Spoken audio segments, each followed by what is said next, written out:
Hello, Primary 7. Teacher Jen taking you through conditional sentences or if clauses. Conditional sentences or if clauses are divided into 3.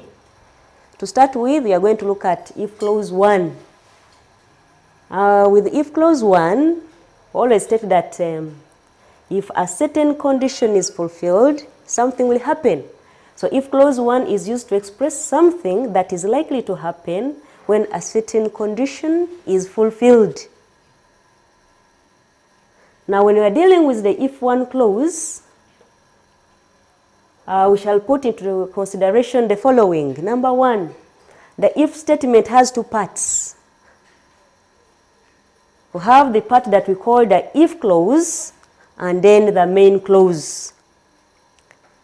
The part that contains the condition is called the if clause.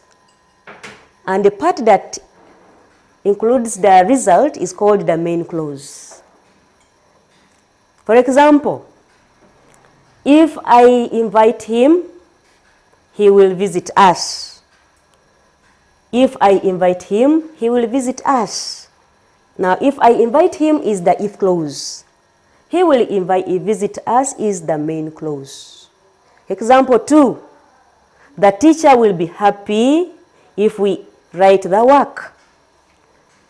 The teacher will be happy is the main clause, and then if we write the work is the if clause. When the if clause comes first, there must be a comma. When a statement begins with the main clause, we do not need a comma. I repeat, when we start the statement with the if clause, a comma is a must. And when the statement starts with the main clause, we shall not need a comma. The tenses to be used.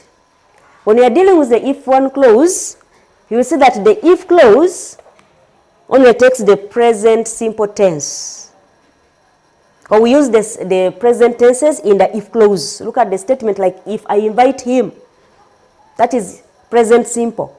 He will visit us is the future simple. So in if 1 clause, we use the present tense in the if clause and the future simple tense in the main clause. Look at example 2. The teacher will be happy. The teacher will be happy is the future simple tense. If we write the work is present tense. So the teacher will be happy if we write the work. So in if 1 clause, we simply use the present tense in the if clause and the future simple tense in the main clause. In if clause 1, we use the present tense in the if clause and the future simple tense in the main clause. I hope you have understood that. Now I want you to complete the following statements with me. Number 1, if I revise my books, that is the present simple tense. If I revise my books, you complete.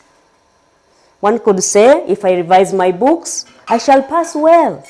If I revise my books, I shall score distinction 1 in English. If I revise my books, I'll score aggregate 4.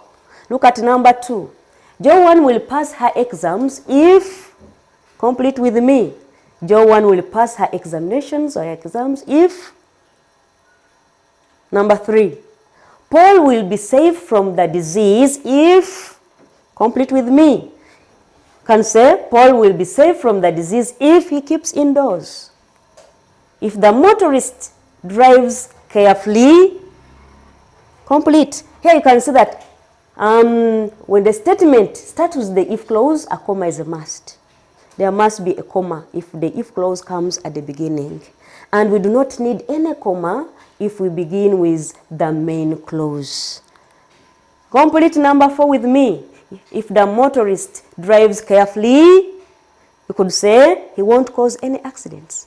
If the motorist drives carefully, he won't be arrested by police. So this is if clause 1. So I am now sure that you'll be able to attempt the activity on if clause 1 in your workbook. Thank you very much.